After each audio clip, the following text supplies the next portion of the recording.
Boa noite. Dando seguimento à série de palestras promovidas pela Casa de Fabiano, hoje nós vamos trazer aqui, sem muitas delongas, para ver se a gente consegue, né? Porque é uma história longa, mas maravilhosa.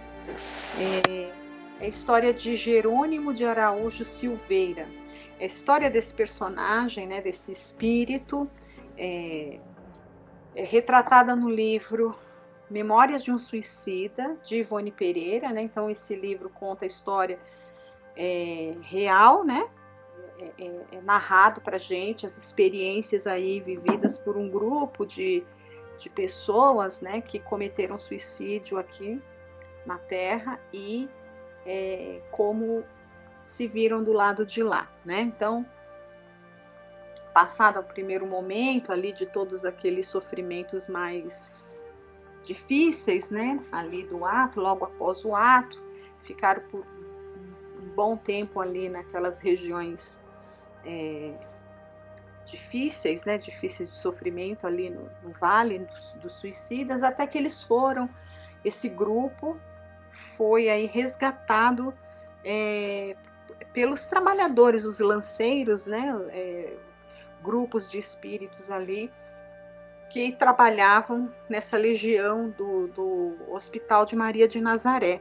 Então, essa legião de espíritos que trabalham, né, para Maria de Nazaré, na obra de Maria de Nazaré, que abraçou cuidar de espíritos nessa condição, né, de suicidas, então eles foram ali, esse grupo de suicidas foram recolhidos ao Hospital Maria de Nazaré, na espiritualidade, para os tratamentos ali necessários, né, para sua reabilitação, e a vida continua, né, do lado de cá ou do lado de lá.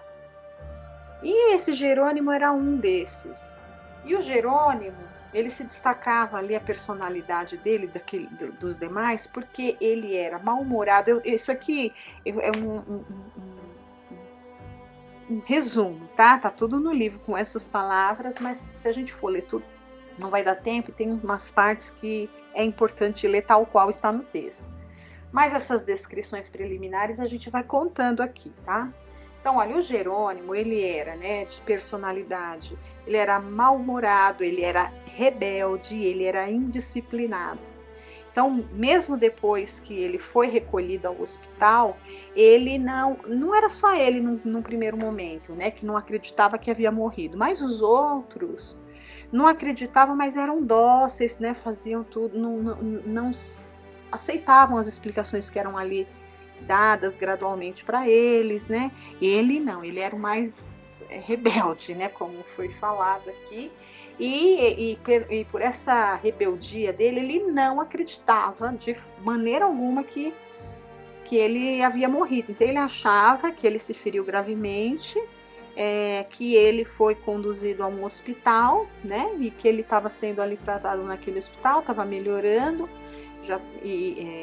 e que ele se sentia abandonado pela família, porque ele não entendia por que ninguém da família tinha ido ainda atrás dele para visitar e tudo mais. Então ele achava que ele foi abandonado pela família, né? E quando ele se vê ali em melhores condições, depois daquele tratamento preliminar, após o recolhimento, né, quando ele se vê ali uma condiçãozinha um pouquinho melhor, ele resolve que ele quer visitar a família dele, e ele pede isso, né? Então eles foram convidados ali para uma reunião, né? E essa reunião seria à noite, mas eles foram levados ali para o local, né? Para o departamento onde se realizaria essa reunião mais cedo. Enquanto todos os outros iam seguindo as orientações, ele já muito afoito, porque queria conversar com os superiores para fazer esse pedido. E aí ele faz esse pedido, né? Ele não espera chegar o horário da reunião, né? Ele não queria saber, ele não tinha o menor interesse de saber qual era essa reunião. E ele pede, né? Ele sai perguntando para um e para outro quem é seu superior, tipo assim, né? Para ele fazer essa petição. Ele queria fazer esse pedido, que ele queria retornar, né?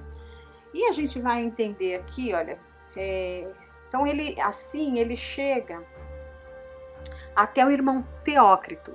Esse irmão Teócrito é um espírito já de condição, né? Um espírito ali que já tem uma condição, né, melhor, por isso ele já ocupa um posto ali, uma tarefa de mais destaque ali junto no auxílio, né, aos suicidas. E ele é levado até esse irmão Teócrito e ele pede, né, para ele que ele queria visitar a família. Ele está muito ansioso com isso, né? E aí o irmão Teócrito diz para ele que compreende, né, essa ansiedade toda, sabe que ele era um bom pai, né? Mas olha o que ele responde. A gente vai perceber que esses espíritos, né, sempre estão respeitando o nosso livre-arbítrio. Espíritos já esclarecidos, espíritos que já têm os propósitos voltados para o bem, eles jamais vão impedir alguma coisa, né? Enfim, eles respeitam, eles nos aconselham, né? Então vamos ver aqui o conselho que o irmão Teócrito vai dar para ele quando ele pede para voltar e visitar a família. Olha, então ele entende que ele está com saudade da família, mas ele diz assim, olha, contudo, de modo algum eu aconselharia a preterires este recinto, onde tão penosamente te reergues pelas influenciações deletérias dos ambientes terrenos, ainda que apenas por uma hora, ainda que para procurar informes dos teus filhos. E ele insiste, né? Ele suplica, né? Ele insiste. E continua então o irmão Teócrito. Ainda assim não aprovarei a realização desse desejo no momento, conquanto o proclame justo. Sofreria um pouco mais os impulsos do teu caráter, meu Jerônimo. Aprende a dominar emoções, a reter ansiedades, tornando as aspirações equilibradas sobre a proteção santa da esperança. Lembra-te de que foram tais impulsos desequilibrados, estribados na irresignação, na impaciência e no desconchavo do senso, que te arremessaram à violência do suicídio. Verás sim teus filhos, porém, em teu próprio benefício, peço que concordes em adiar o projeto em mira para daqui a alguns poucos meses, quando estiveres mais bem preparado para enfrentar as consequências que se precipitaram após teu desordenado gesto. Concorda, Jerônimo, em te submeteres ao tratamento conveniente ao teu estado, ao qual teus companheiros se submetem de boa mente, confiando nos servidores leais que a todos vós desejam socorrer com amor e desprendimento. Cede ao convite para a reunião de hoje à noite, porque imensos benefícios dela oferirás. Ao passo que uma visita à terra nesse momento, o contato com a família nas precárias condições em que te encontras, estariam em oposição aos planos suaves já elaborados para conduzir-te à tão necessária reorganização das tuas forças, né? Então ele é aconselhado, um conselho muito amoroso, né? E mais para frente ele fala aqui, o irmão Teócrito continua, olha, queremos o teu bem-estar, Jerônimo. Nosso desejo é encaminhar-te à situação que te forneça trégua para a reabilitação que se impõe. Né? É preciso que tenhas boa vontade para te elevares ao bem. Pratica a prece, procura comungar com as vibrações superiores, capaz de te animar em empreendimentos redentores.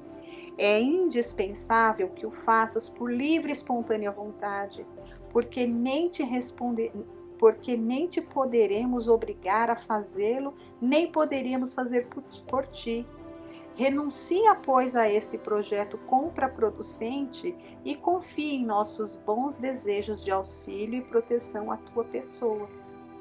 Então ele fala, né, que ele vai confiar, mas só depois que ele voltar, porque ele insiste, né? Ele insiste muito com o irmão Teócrito falando, né? E ele diz assim, quer ver? Olha,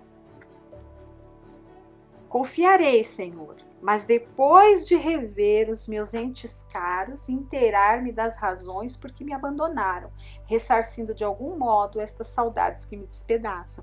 Então ele foi, né? Ele nem ouviu praticamente o conselho que foi dado, né? Então, diante disso, ou seja, o livre-arbítrio dele estava ali, né? Se manifestando e é sempre respeitável. Então, diante disso, olha a resposta. Afirmas grande verdade, pobre irmão. Então, Teócrito diz isso para ele, né? Pobre irmão. Sim, só depois, né? Porque ele falou, tá, eu vou fazer, mas só depois. Eu vou fazer o que você me pede, mas só depois. Então, ele diz, sim, só depois. Só depois encontrarás o caminho da reabilitação. Então, o espírito que já enxerga lá na frente já sabe o que vai acontecer, né? Há índoles que só os duros aguilhões da dor serão bastante poderosos para corrigir, encaminhando-as para o dever. Ainda não sofreste o suficiente para te lembrares de que descendes de um Pai todo misericordioso. Então, né, o Espírito respeita e fala, é verdade, né? Ainda não é a hora, porque é só depois, porque ainda não estava preparado. Né? Ele era uma dessas índoles que só os duros aguilhões da dor seriam mecanismos ali poderosos o suficiente para corrigir, né? Então ele ia ter que sofrer mais. Olha, ainda não sofrestes o suficiente.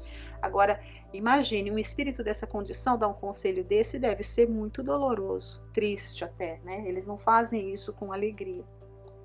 E assim foi respeitado, né?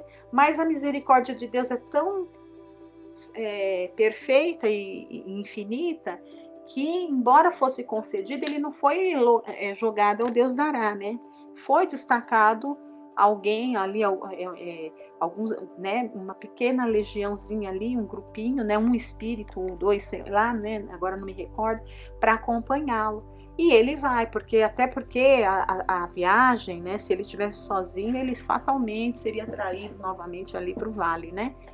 Caminho difícil da volta. E aí ele sai, né? Sempre ali acompanhado, respeitado o livre-arbítrio dele, até que ele chega lá na casa, né? E ele acha muito estranho, né? O mobiliário, tudo, chama por todo mundo, não tinha ninguém, tudo muito diferente. E ele olha numa folhinha, né? Num calendário, e já leva o primeiro choque quando ele vê a data, 6 de novembro de 1903. E ele leva aquele choque porque a data que ele se recorda é a data quando ele cometeu o ato de suicídio, que foi 15 de fevereiro de 1890, ou seja, mais de 10 anos já se haviam passado. Então já foi o primeiro choque que ele toma, né? 13 anos haviam passado ali. E ali, ele sem entender nada, o que ele encontra? Aqueles espíritos ali, inferiores, de uma condição muito inferior. Ele vê aqueles vultos inferiores ali, né? Muita gente que não gostava dele, enfim, né? E começa a falar para ele, olha, eu vou fazer a leitura do que esses espíritos falam para ele, porque é verdade o que eles falam, né? E porque o texto mais para frente é longo, não vai dar para a gente ler.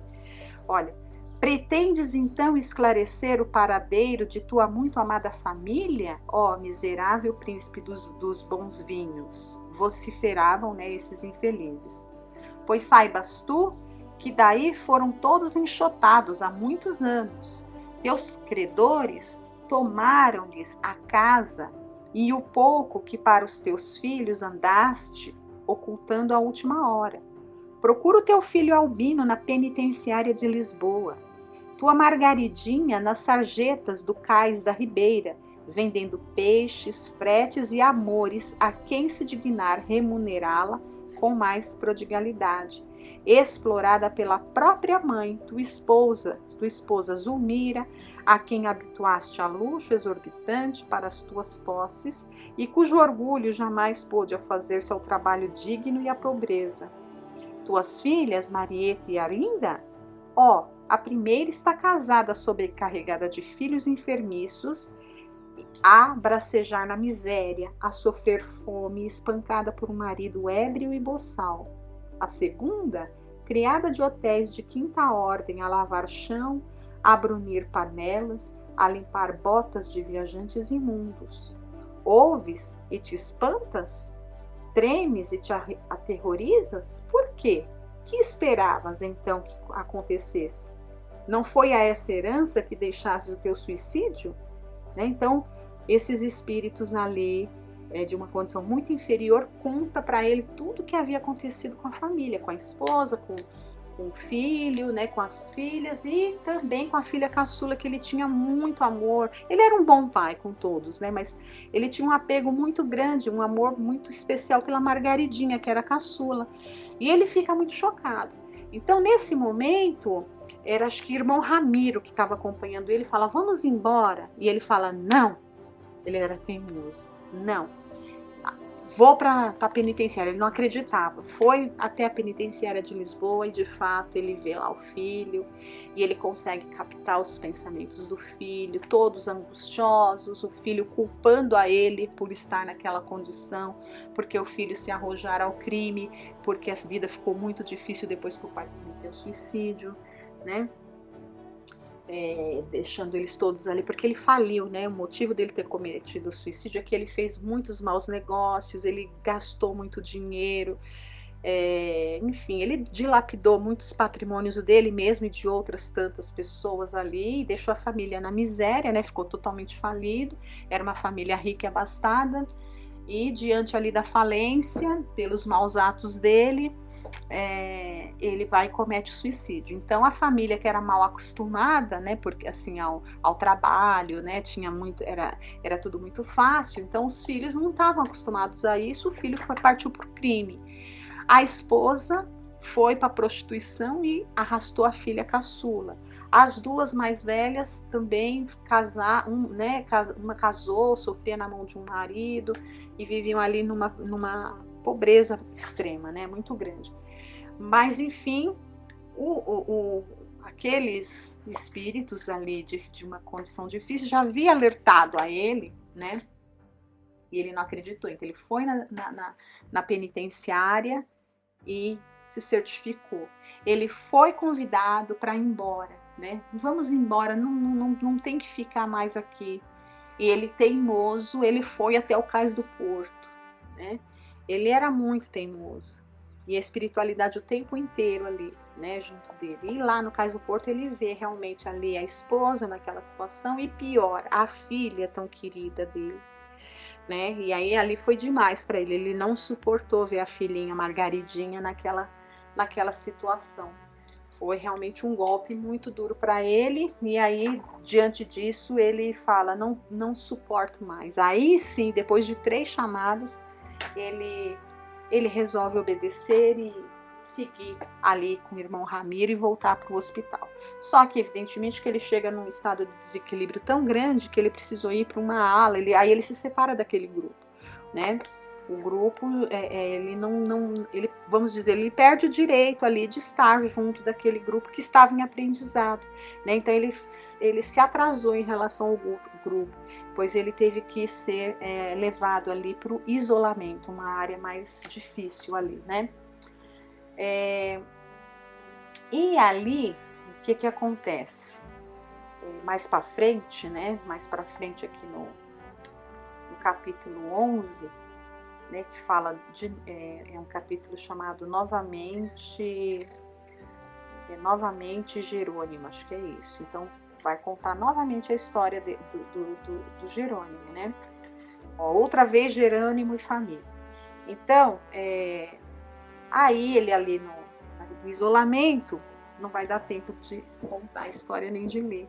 Ele começa a fazer toda uma reflexão, né, a respeito, ele sofreu, né, precisou sofrer tudo isso mais, e aí ele percebe como que ele vai chegando às conclusões, né, que ele foi um mau comerciante, tudo que ele fez, né, ele vai percebendo, ele chega à conclusão, ele sente a necessidade de fazer a prece, ele faz a prece, né, e ele conta que teve um dia em especial, no entardecer, que era quando se aproximava o emocionante momento do Ângelus, né, aquele momento do final do dia, né, ali, E ele ali, ele orou, né? Ele se sentou num lugar ali na relva e ele estava tão, tão condoído dos seus sofrimentos que ele ora.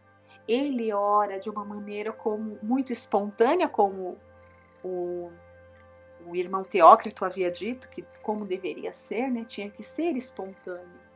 E ele estava numa condição tal de sofrimento, mas tão grande, que espontaneamente esse momento chegou. Foi na hora do Ângelus, aonde ele orou. Ele orou com todo o fervor do seu coração. Ele orou pedindo muito em favor dos seus filhos, porque ele não suportava o sofrimento de se sentir o culpado pelo desenrolar da vida ali dos seus filhos. E ele ora com muito fervor. E já deu o nosso tempo, mas é tão linda a história do Jerônimo que nós vamos continuar com ela na próxima semana, para a gente ler o desfecho dessa história, né? E tirar dela o aprendizado que a gente não precisa estar do lado de lá para ouvir os bons conselhos que chegam a nós. Então a gente fecha com essa reflexão. Não precisamos desencarnar e sofrer, né? Sofrer para poder ouvir um bom conselho que sempre chega aos nossos ouvidos, se estivermos ali os ouvidos, os olhos de ver e os ouvidos de ouvir. Então a gente vai continuar com a história do Jerônimo na próxima semana. Fiquem todos com Deus. Tenhamos uma semana em paz. Muito obrigada.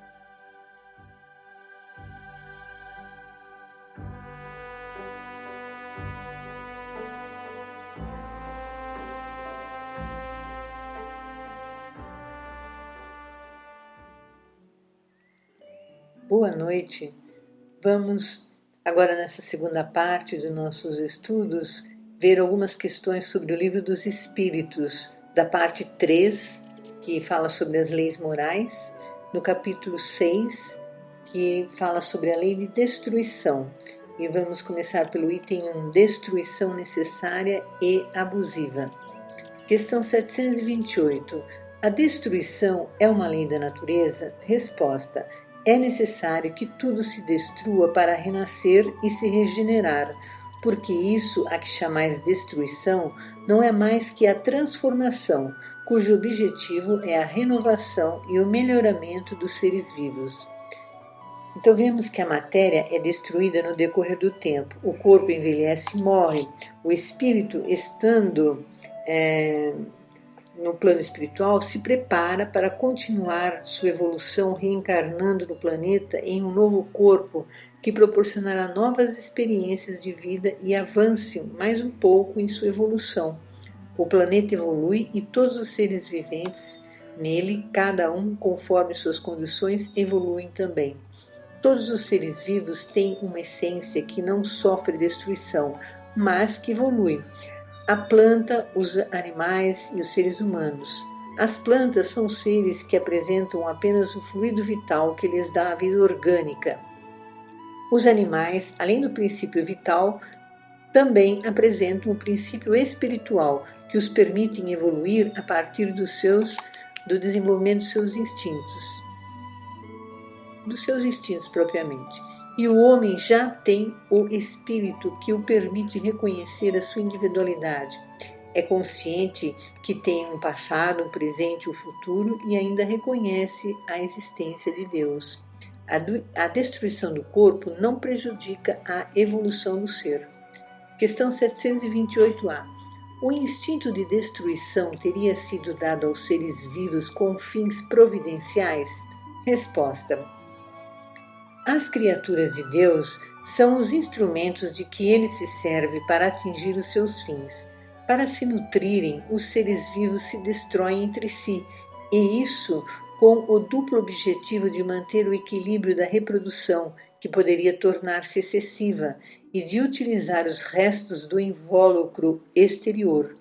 Mas é apenas o invólucro que é destruído, e esse invólucro não é mais do que acessório, não é a parte essencial do ser pensante, pois este é o princípio inteligente indestrutível que se elabora através das diferentes metamorfoses por que passa. Questão 729. Se a destruição é necessária para a regeneração dos seres, por que a natureza os cerca de meios de preservação e conservação? Resposta: para evitar a destruição antes do tempo necessário. Toda destruição antecipada entrava o desenvolvimento do princípio inteligente. Foi por isso que Deus deu a cada ser a necessidade de viver e de se reproduzir. Questão 730. Desde que a morte deve conduzir-nos a uma vida melhor e que nos livra dos males deste mundo, sendo mais de se desejar do que de se temer, porque o homem tem por ela um horror instintivo que a torna motivo de apreensão? Resposta: já o dissemos, o homem deve procurar prolongar a sua vida para cumprir a sua tarefa. Foi por isso que Deus lhe deu um instinto de conservação, e esse instinto o sustenta nas suas provas. Sem isso, muito frequentemente, ele se entregaria ao desânimo. A voz secreta que o faz repelir a morte lhe diz que ainda pode fazer alguma coisa pelo seu adiantamento.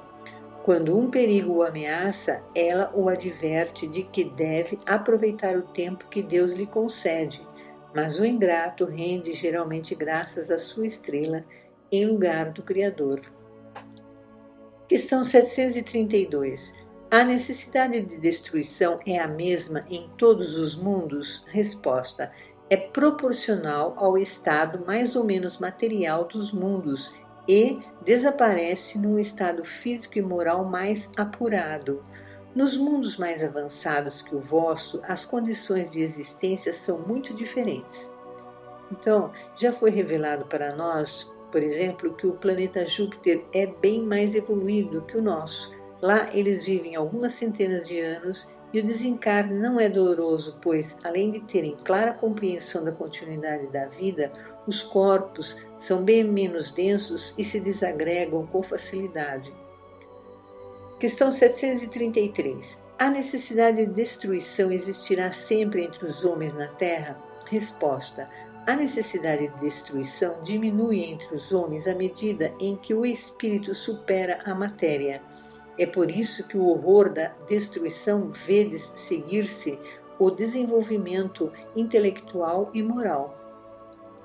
Podemos perceber no decorrer do tempo que aumenta o número de pessoas que defendem os animais, o meio ambiente e também procuram alimentos mais saudáveis. Questão 734.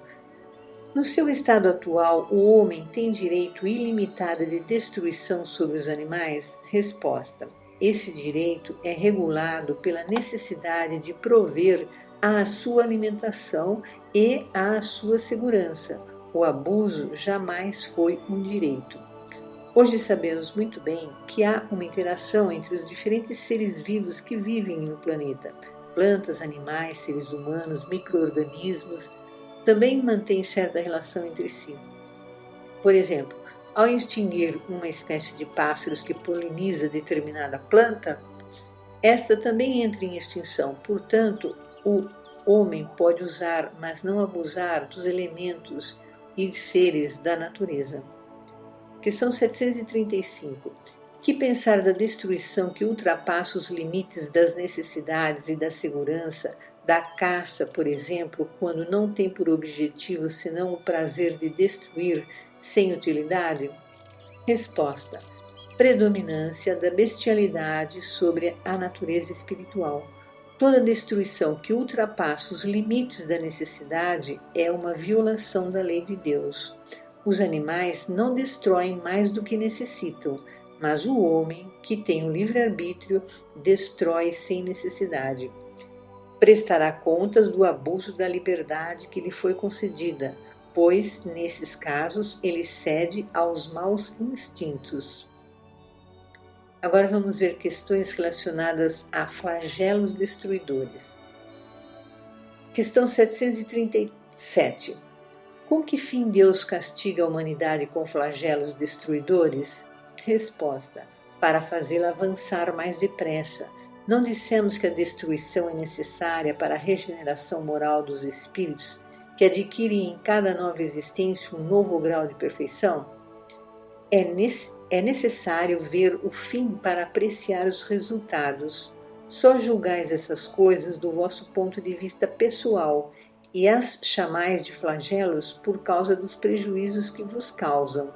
Mas esses transtornos são frequentemente necessários para fazerem que as coisas cheguem mais prontamente a uma ordem melhor, realizando-se em alguns anos o que necessitaria de muitos séculos. Então tudo evolui, né? Os seres e o planeta como um todo. Nesta evolução, com ou sem grande influência do homem, pode ocorrer tragédias como desmoronamentos, furacões, etc. São momentos dolorosos, mas as consequências fazem com que o homem desenvolva novas tecnologias procurando meios de evitar outros acontecimentos semelhantes. E as pessoas procuram ser mais solidárias umas às outras nessas circunstâncias. O tradutor deste livro que eu estou lendo, né, o Livro dos Espíritos, é a tradução de Herculano Pires, e ele coloca algumas observações sobre coloca uma observação sobre essa questão. Eu vou ler apenas um trecho. O Espiritismo reconhece a existência e a necessidade desses transtornos, mas integrados no processo geral da evolução, não os admitindo como quebra desse processo. Então, a destruição faz parte da renovação, da evolução e do melhoramento no decorrer do tempo.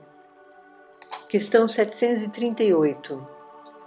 Deus não poderia empregar para melhorar a humanidade outros meios que não os flagelos destruidores? Resposta: sim, e diariamente os emprega, pois deu a cada um os meios de progredir pelo conhecimento do bem e do mal. É o homem quem não os aproveita, então é necessário castigá-lo em seu orgulho e fazê-lo sentir a sua fraqueza. Então Deus deu às suas criaturas a capacidade de evoluir e chegar a uma perfeição relativa. Ele criou também as leis que regem o universo, e uma dessas leis é a lei de causa e efeito. Passando pelas consequências de nossos atos, aprendemos a seguir as leis de Deus, verificamos que é o melhor meio de conquistar a felicidade. Questão 738A. Nesses flagelos, porém, o homem de bem sucumbe como os perversos, isso é justo? Vou ler de novo a pergunta. Nesses flagelos, porém, o homem de bem sucumbe como os perversos, isso é justo? Resposta: durante a vida, o homem relaciona tudo ao seu corpo, mas após a morte pensa de outra maneira. Como já dissemos, a vida do corpo é um quase nada. Um século do vosso mundo é um relâmpago na eternidade. Os sofrimentos que duram alguns dos vossos meses ou dias nada são, apenas um ensinamento que vos servirá no futuro. Os espíritos que preexistem e sobrevivem a tudo formam o mundo real. São eles os espíritos de Deus e o objetivo de sua solicitude. Os corpos não são mais que disfarces sob os quais aparecem no mundo. Nas grandes calamidades que dizimam os homens, eles são como um exército que, durante a guerra, vê os seus uniformes estragados, rotos ou perdidos. O general tem mais cuidado com os soldados do que com as vestes. Tudo o que acontece não tem só um motivo. Todos desencarnamos em algum momento. Há desencarnes coletivos em situações de calamidade. Mas se pensarmos bem, em um único dia, quantas pessoas não desencarnam, né, no mesmo dia? É diferente do desencarne coletivo, mas muitos desencarnam todos os dias, né? Consultei um site de estatísticas em tempo real e, naquele momento, não marquei exatamente a hora, mas era depois do almoço, estava marcando já 94 mil desencarnes naquele dia apenas, até aquele momento. Então, não é um desencarne coletivo, mas isso não quer dizer que também não estejam ocorrendo muitos desencarnes, porque faz parte, da nossa existência. O desencarne coletivo tem motivos especiais, são provas coletivas, geralmente em situações muito difíceis. São espíritos que se preparam para passar por essas provas, cujas causas podem ter sido criadas de forma coletiva. É uma tragédia, porém, os espíritos estão se libertando de suas dificuldades morais, resgatando débitos, às vezes, de muitos séculos atrás. Questão 738b. Mas as vítimas desses flagelos, apesar disso, não são vítimas? Resposta. Se considerássemos a vida no que ela é e quanto é insignificante em relação ao infinito, menos importância lhe daríamos. Essas vítimas terão noutra existência uma larga compensação para os seus sofrimentos, se souberem suportá-los sem murmurar. Agora eu vou ler um comentário de Kardec.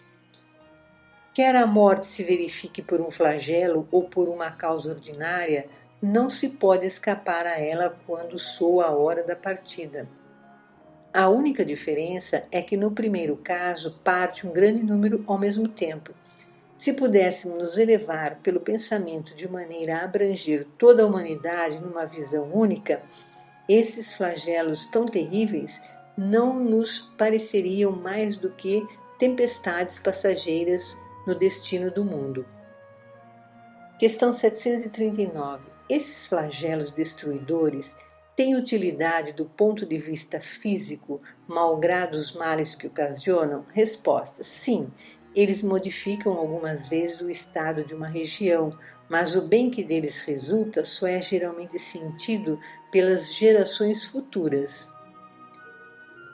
Questão 740. Os flagelos não seriam igualmente provas morais para o homem, pondo-o às voltas com necessidades mais duras? Resposta. Os flagelos são provas que proporcionam ao homem a ocasião de exercitar a inteligência, de mostrar a sua paciência e a sua resignação ante a vontade de Deus, ao mesmo tempo que lhe permitem desenvolver os sentimentos de abnegação, de desinteresse próprio e de amor ao próximo, se ele não for dominado pelo egoísmo. Questão 741. É dado ao homem conjurar os flagelos que o afligem? Resposta: sim, em parte, mas não como geralmente se pensa. Muitos flagelos são a consequência de sua própria imprevidência. À medida que ele adquire conhecimentos e experiências, pode conjurá-los, quer dizer, preveni-los, se souber pesquisar-lhes as causas. Mas entre os males que afligem a humanidade, há os que são de natureza geral e pertencem aos desígnios da providência. Desses, cada indivíduo recebe em menor ou maior proporção a parte que lhe cabe, não lhe sendo possível opor nada mais que a resignação à vontade de Deus. Mas ainda esses males são geralmente agravados pela indolência do homem. Agora eu vou ler um comentário de Kardec. Entre os flagelos destruidores naturais e independentes do homem, devem ser colocados em primeira linha a peste, a fome, as inundações, as intempéries fatais à produção da terra. Mas o homem não achou na ciência, nos trabalhos de arte, no aperfeiçoamento da agricultura, nos afolhamentos e nas irrigações, no estudo das condições higiênicas, os meios de neutralizar ou, pelo menos, de atenuar tantos desastres?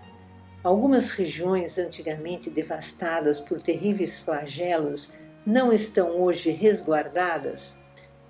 Que não fará o homem, portanto, pelo seu bem-estar material quando souber aproveitar todos os recursos da sua inteligência e quando, ao cuidado da sua preservação pessoal, souber aliar o sentimento de uma verdadeira caridade para com os nossos semelhantes? Bom, finalizando, estamos encarnados passando por situações de aprendizado e assim desenvolvendo as potencialidades dadas por Deus para que possamos cada vez mais ser úteis a nós mesmos e aos outros, ou seja, sejamos capazes de nos ajudar a nós mesmos e jamais se esquecendo que há um Deus, causa de tudo e de todos, a quem sempre devemos considerar em nossos atos, pensamentos e palavras. As desencarnações existem, pois no plano espiritual, e estando no plano espiritual, analisamos a nossa encarnação e nos preparamos para outra, para avançarmos um pouco mais na senda evolutiva. Os desastres são motivos de preocupações, mas apesar dos acontecimentos desagradáveis, e justamente por isso, o homem procura aperfeiçoar seus conhecimentos. Reflitamos então sobre como estamos aproveitando a nossa encarnação para desenvolver as nossas aptidões dentro das leis do amor, da caridade, da fraternidade. Que tenhamos todos muita paz, muita fé em Deus e nos lembrarmos de orar sempre, em todas as circunstâncias. Boa noite, obrigada.